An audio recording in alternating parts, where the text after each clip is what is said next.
ব্রাহ্মণবাড়িয়ার জমিনের উরুস টাঙ্গাইল হওয়ার কারণ? গুরুর বাড়ির উরুস বক্তে বাড়ি হওয়ার কারণ কি? প্রশ্ন হলো এইটা। আপনি বামন বাড়ি আর এই যে টাঙ্গাইলের খবর নাই এনে গুরুর বাড়ির উরুস বক্তে বাড়ি হওয়ার কারণ কি? বা কোন কর্ম করলে এই বক্তের বাড়ি উরুসটা হয়? বক্ত কোন কর্মের কারণে এই উরুসটা পাইল? গুরুর বাড়ির উরুস বন্ধ হইলে হইলে উরুস স্টপ থাকবে, না হয়তো পুনরায় আবার গুরুর বাড়িতে উরুস হবে। কিন্তু এই উরুসটা ভক্তের বাড়ি আসার কারণ হইল যখন গুরুর বাড়ির উরুস বন্ধ হয়ে গেছে, ভক্ত চাওয়ার মতো গুরুর কাছে চাইছে। যখন আমারে ফোন দিল যেগুলো দয়াল উরুস বন্ধ হয়ে গেছে, কোনো আফসোস নাই, আপনার কাছে তো আমি বায়াত হওয়ার পর কিছু চাই।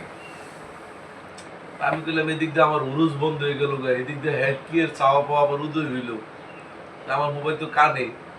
পরে আমি আপনার কাছে কিছুই চাইনি, তবে আমি আজকে একটা জিনিস চাবো, আপনি দিবেন? কি জিনিস? এদিক দিয়ে আমার মাহফিল বন্ধ, কোন সমাজে আক্রমণ করে, এদিক দিয়ে বাজার সাদায় সব পরে রয়েছে, যার যেমনি লোকে ভক্ত ছেলে মেয়েরা আছে, ভক্ত ছেলে মেয়ের মধ্যেও তো জোয়ান বুড়া মিলাই আছে। মনে মনে ভাবতেছি আরে এই যে মুরব্বী আছে হেরা তো কোনো জামাল হইলে হেরা লুকামুখো দূর দুদি যাত না। আবার দু তিনজন ভক্ত আছে হেরা দেখলেই ঝগড়ার কথা, মানে হেরা চুলে মুলে যে অবস্থা আলাপিন যে হেরা কইতেছে ফিরা মায়ের ধরা, তাইলে এখানে জামাল হইব। এই সময়টার ভিতরে যখন মাহফিলটি স্টপ একবারে বন্ধ হয়ে গেল, সবাই না করে দিতেছে, তখন তাহেরউদ্দিন আমার ফোন দিয়েছে, দিয়া বুঝি গুরুজি আমি তো বায়াত হওয়ার পর আপনার কাছে কিছু চাইছি না, একটা জিনিস চামো আপনি দিবেন। কি হয়েছে বলো? ও আপনি দয়া করে আমার গুরু ভাই যারা আছে সবাই মিলে এখন একটা গাড়ি দিয়া আপনি টাঙ্গাইল চলে আসেন, গুরুর বাড়ির মাহফিল টাঙ্গাইলের মধ্যে হয়ে যায়। আসলে এই সময়ের মধ্যে তো আসলে আমরা কি করার, ওই যাবো ভাবতেছি। তখন বললাম যে ঠিক আছে তোমার দাদাগুলোর সাথে যোগাযোগ করো, দেশের যে পরিস্থিতি হুট করে একটা ডিসিশন নেব, শরীয়তের জিন্দগিতে তো আমার গুরুজি আছে। তখন কইলাম যে গুরুজির সাথে তোমার মাসুম কাকা আছে, মাসুম কাকার সাথে একটা ডিসিশন নেব। বললো ঠিক আছে। ফোন দিয়েছে, ফোন দিয়ে সেটা আধা ঘন্টা পরে জানাইলো মাসুম কাক এটার পক্ষে আছে, আপনি যদি আসেন তাহলে দাদা গুরু আসবে। তো যেখানে আমার গুরু রাজি হয়েছে আর ভক্ত যে চাওয়া আমার কাছে চাইছে, এই ভক্তের চাওয়াতে প্রমাণিত হইল যে ভক্ত যদি ইচ্ছা করে অসাধন কামও সাধন হয়, কারণ তার চাওয়াটার মধ্যে কোনো ফারাক ছিল না, পিওর একটা চাওয়া চাইছে। ব্রাহ্মণবাড়িয়ার থেকে টাঙ্গাইলের দূরত্ব হইল 250 কিলোমিটার, 250 কিলো হবে না, 250 কিলো দূরে আইসে এই দিনই মাহফিলটা ঠিক রাখা, তাহলে ভক্ত চাওয়ার মতো চাইছে, যার ধরুন গুরু 250 কিলোমিটার দূরে আইসা মাহফিলটা করতে বাধ্য হয়েছে। এখানে ভক্তের চাওয়াটা ছিল ফ্রেশ, নিঃস্বার্থভাবে ভক্ত সেদিন টাকা পয়সা উজাড় করে নিজের ঘর বাড়ি সব গুরু ভাইদের দখলে দিয়া সে উজাড় করে চাইছে। উজাড় করে ভক্ত চাইলে অসাধন কামও সাধন হয়। যে দরবেশ ফকির লালন সাহেবের গানের অন্তরের মধ্যে আছে যে ভক্তের প্রেমের বলে কলার ডাক স্বপ্ন হয়ে যায়, স্বল্প হয়।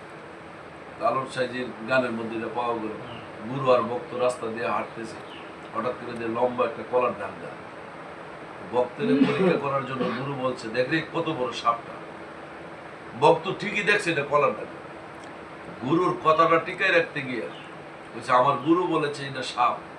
তো ভক্তের কাজ হইল গুরু যা কয় ভক্ত তা শেয়ার করে নাও, ভক্ত ওইটাকে হয় এটা সাপ, কইতে দেরি কলার ডাকাটা সাপ হইয়া যাইতে দেরি।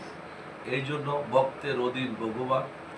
ভক্ত যদি বিশ্বাস করে সরল মনে উজাড় করে যদি তার প্রভুরে ডাকে, তখন প্রভু আর প্রভু থাকে না, ভক্তের মধ্যে তার মিলন হয়ে যায়, ভক্তের মতেই প্রভু। এই জন্য অনেক গানের মধ্যে অনেক ভাষার মধ্যে প্রশ্ন করে যে গুরুর স্টার্টিং কোথায়? গুরুর স্টার্টিং তো ভক্তের হাতে। আমি ব্রাহ্মণবাড়িয়ার জমিনে মাহফিল করা, আমার মাহফিল বন্ধ হয়ে গেছে গা, আমি মাহফিল স্টপ করে ঘুমাইতাম, তো তো ভক্ত যখন বললো যে আমার বাড়িতে আসতে হবে, আমার আসতে হয়েছে। তো সুতরাং এই আজকের এই মাহফিলে প্রমাণ করলো ভক্তের অধীন ভগবান। ভক্ত চাইছে, গুরু অসাধন কাম সাধন করে দিছে। এটা চাওয়া এবং ভক্তের প্রেমের কাছে সব সম্ভব, এটা গুরুর কাছে কিছুই না। ভক্তের সবচেয়ে বড় প্রেমের পিওর কাছে। একটা প্রেম। আমি তাহেরউদ্দিনের বাড়িতে আসছি, যদি তাহেরউদ্দিন আমার ভক্ত ছেলে না হইতো, আপনারা যারা আছেন, আমি যদি ওয়াজিন হয়ে আইতাম, শিল্পী হয়ে আইতাম, তাহেরউদ্দিনকে জিগাইতো উনি কে, তাহেরউদ্দিন উত্তর দিত আমার বাপের বন্ধু। তাহেরউদ্দিন যদি বন্ধুর পরিচয় দিয়া যদি একটু পরে তাহেরউদ্দিনের প্রেম উদয় হইতো আমার প্রতি, যে আমি আপনার কাছে বায়াত হব, তো তাহেরউদ্দিন বায়াত হওয়ার পর যদি কোনো মানুষ এসে তাহেরউদ্দিনে জিগাইতো উনি কে, তাহেরউদ্দিন কইবে আমার গুরু। তো ভক্তের কাছে গুরু 1 ঘন্টা আগে বন্ধু হয়, ভক্তের প্রেমের কাছে 1 ঘন্টা পরে বন্ধু আবার গুরু হয়ে যায়। এটা এই জন্য ভক্তের অধীন ভগবান, ভক্ত ইচ্ছা করলে সবই করতে পারে। লালু সাহেব আরেকটা কথা বলেছিলেন, সকল সৃষ্টি করলো যে জন, তারে সৃষ্টি কে করেছে।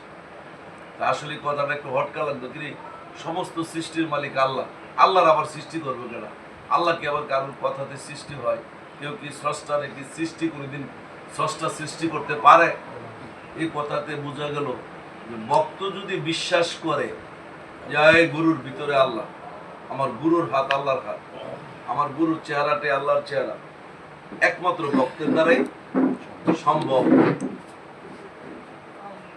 আর কারো দ্বারা সম্ভব না। কোনো গুরু যদি নিজের থেকে বলে আমি গুরু, তাইলে আর গুরুগিরি থাকে না। কোনো গুরু যদি বলে আমি আল্লাহর ওলি, তারা সে তার ঈমান হারা হয়ে যাবে। ভক্ত বিশ্বাস করে গুরুরে প্রেমের বলে আউলিও বানাইতে পারে, অলিও বলতে পারে, তার ভিতরে আল্লাহ বলতে পারে, ভজনার ঘরে সাধনার ঘরে যায় গুরুর উপরে সে আল্লাহটাও দেখতে পারে। এই হলো প্রেমের বিষয়, চাওয়ার বিষয়। সুস্থ দিল, সুস্থ মন, ফ্রেশ চাওয়া যদি চাইতে পারে, সেদিন ভক্তের মনের আশা পূরণ হয়ে যায়। যেটা তাহেরউদ্দিন দেখাই দিল, তাহলে আমরা 5 বার যুক্তি বুদ্ধি করছে, গুরুজি আমরা নেবো, শর্ত আমরা নিলে গুরু মারে নেব, তার সব শর্ত বাদ গেছে গা। তার প্রেমের কারণে সে হঠাৎ করে তার গুরুরে এই ভালোবাসা দিয়ে আনতে পারছে। সুতরাং এই কথাতে প্রমাণিত ভক্তের অধীন ভগবান। গুরু তার নিজস্ব চলা চলতে পারে না, ভক্ত যখন উজাড় করে গুরুরে ডাক দেয়, সেখানে গুরু আসতে বাধ্য হয়ে যায়। জয় গুরু।